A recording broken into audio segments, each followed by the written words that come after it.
तो बच्चों आप ध्यान दें, आज हम पढ़ रहे हैं कक्षा 8 साइंस यानी कि विज्ञान का 5वां अध्याय कोयला और पेट्रोलियम। हम आपको बताएंगे बच्चों इस पाठ से संबंधित कुछ महत्वपूर्ण बिंदु और साथ ही साथ पाठ के प्रश्न उत्तर भी। तो आप लगातार देखते रहें वीडियो और जुड़े रहें हमारे साथ। यदि आप चैनल में पहली बार आए हैं तो चैनल को सब्सक्राइब अवश्य कर दें, बेल आइकन भी दबा दें ताकि आपको आने वाली प्रत्येक पाठ की वीडियो की नोटिफिकेशन मिलती रहे। तो चलिए अब ज़्यादा देर न करते हुए जान लेते हैं इस पाठ के प्रश्न उत्तर और पाठ का सारांश। तो बच्चों सबसे पहले बात करते हैं पाठ समीक्षा यानी कि आपने इस पाठ में क्या कुछ सीखा। तो पहला बिंदु आपके लिए कोयला, पेट्रोलियम और प्राकृतिक गैस जीवाश्म ईंधन है। दूसरा पॉइंट आप याद रखेंगे, जीवाश्म ईंधन का निर्माण सजीवों के मृत अवशेषों से लाखों वर्ष पूर्व हुआ था। अगला पॉइंट आप याद रखें, जीवाश्म ईंधन समाप्त होने वाले संसाधन होते हैं यानी कि अंततः यह समाप्त हो जाते हैं। आगे चौथा पॉइंट है, कोक, कोलतार और कोयला गैस कोयले से प्राप्त उत्पाद हैं। पांचवा पॉइंट है, पेट्रोलियम के परिष्करण से पेट्रोलियम गैस, पेट्रोल, डीजल, मिट्टी का तेल, पैराफिन मोम, स्नेहक तेल आदि प्राप्त होते हैं। अगला पॉइंट है छठा पॉइंट, कोयले और पेट्रोलियम के संसाधन सीमित हैं अतः हमें इनका न्यायोचित इस्तेमाल करना चाहिए। तो याद रखेंगे ना आप ये सारे पॉइंट्स और मुख्य बिंदु जितने भी हैं इन्हें आप अच्छे से याद रखें बच्चों। इसके बाद चलिए शुरू कर लेते हैं इस पाठ के प्रश्न उत्तर अभ्यास प्रश्न उत्तर में, और इन्हें आप अपनी नोटबुक में नोट करें, याद करें अच्छे से ताकि परीक्षा के समय आपको किसी परेशानी का सामना ना करना पड़े। तो ध्यान दें बच्चों, पहला प्रश्न आपके लिए, सीएनजी और एलपीजी का ईंधन के रूप में उपयोग करने के क्या लाभ हैं। तो जानते हैं आप क्या लाभ हैं। उत्तर लिखेंगे, सीएनजी और एलपीजी का उपयोग परिवहन वाहनों में ईंधन के रूप में किया जा रहा है क्योंकि ये कम प्रदूषणकारी स्वच्छ ईंधन होने के साथ साथ सस्ते भी हैं। और सीएनजी और एलपीजी का अधिक लाभ यह है कि इसे घरों और कारखानों में सीधा जलाया जा सकता है जहां इसकी आपूर्ति पाइपों के माध्यम से की जाती है। ठीक है, तो इस प्रकार से आप अपने इस पहले प्रश्न का उत्तर लिख सकते हैं बच्चों। दूसरा प्रश्न फिर आपका, पेट्रोलियम का कौन सा उत्पाद सड़क निर्माण के लिए प्रयोग में लाया जाता है। तो उत्तर क्या लिखेंगे। उत्तर लिखेंगे, आजकल पक्की सड़कों के निर्माण में कोलतार के स्थान पर एक पेट्रोलियम उत्पाद जिसे बिटमुन क्या कहते हैं, बिटुमिन का प्रयोग किया जाता है। याद रखेंगे ना। और इसके बाद तीसरा प्रश्न आपका इस पाठ में, वर्णन कीजिए मृत वनस्पति से कोयला किस प्रकार बनता है, यह प्रक्रम क्या कहलाता है। उत्तर लिखेंगे, लगभग 300 मिलियन वर्ष पूर्व पृथ्वी पर निचले जलीय क्षेत्रों के घने वन प्राकृतिक प्रकरणों के कारण मृदा के नीचे दब गए।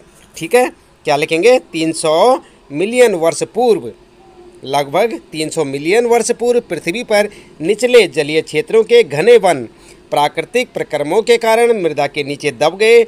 उनके ऊपर अधिक मृदा होने के कारण वे संपीड़ित हो गए और गहरे होते गए जिससे उन पर ताप व दाब बढ़ गया और धीरे धीरे कोयले में परिवर्तित हो गए। कोयले में मुख्य रूप से कार्बन होता है। यह प्रक्रम कार्बनीकरण कहलाता है। क्या कहलाता है, कार्बनीकरण। याद रखेंगे बच्चों।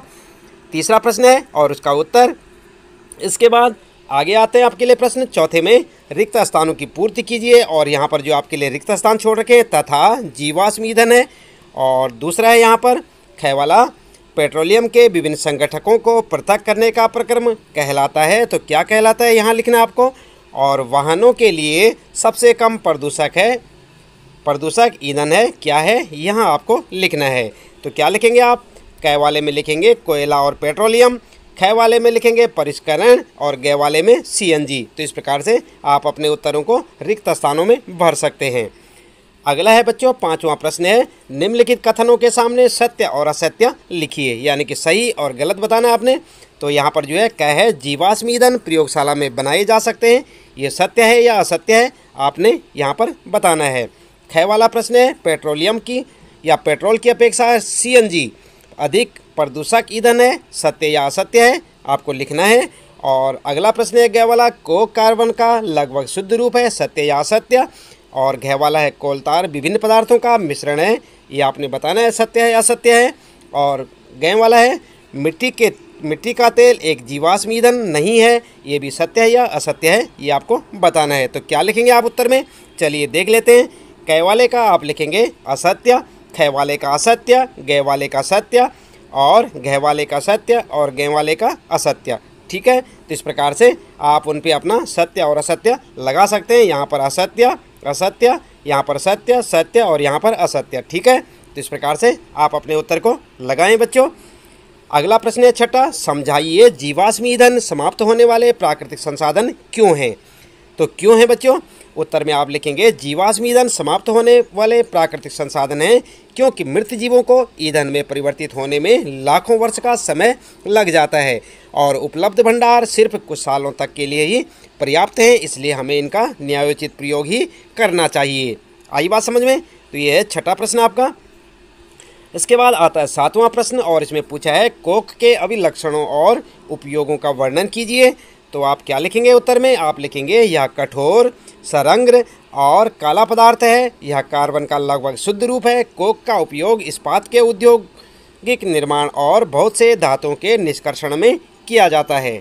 आई बात समझ में। तो यह सातवां प्रश्न, इसका उत्तर आप लिखें, अच्छे से याद भी करें बच्चों। आठवां प्रश्न है पेट्रोलियम निर्माण के प्रक्रम को समझाइए। काफ़ी इंपॉर्टेंट क्वेश्चन है। तो यहाँ पर उत्तर लिखेंगे पेट्रोलियम का निर्माण समुद्र में रहने वाले जीवों से हुआ। कहाँ से हुआ, समुद्र में रहने वाले जीवों से। जब ये जीव मृत हुए इनके शरीर समुद्र के पेंदे में जाकर जम गए और फिर रेत तथा मिट्टी के तहों द्वारा ढक गए। लाखों वर्षों में वायु की अनुपस्थिति, उच्च ताप और उच्च दाब ने मृत जीवों को पेट्रोलियम और प्राकृतिक गैस में परिवर्तित कर दिया। तो इस प्रकार से आप लिख सकते हैं। इंपॉर्टेंट क्वेश्चन है, जैसे मैंने आपको बताया आठवां क्वेश्चन है। और इसके बाद जो है नौवां प्रश्न आता है, निम्नलिखित सारणी में 2004 से 2010 तक भारत में विद्युत की कुल कमी को दर्शाया गया है। इन आंकड़ों को ग्राफ द्वारा आलेखित कीजिए। तो यहाँ पर आप देख सकते हैं ये आंकड़े हैं बच्चों, और ये जो है आपको इसका जो है ग्राफ जो है स्वयं से बनाना होगा। एक ग्राफ पेपर लें आप और उसमें जो है ग्राफ में दिखा सकते हैं। ठीक है, तो इसके साथ ही यहाँ पर इस पाठ से संबंधित प्रश्नों के उत्तर समाप्त होते हैं बच्चों। उम्मीद है कि आपको अच्छे से समझ आए होंगे। आप इन्हें अपनी नोटबुक में नोट करें और इन्हें याद करें।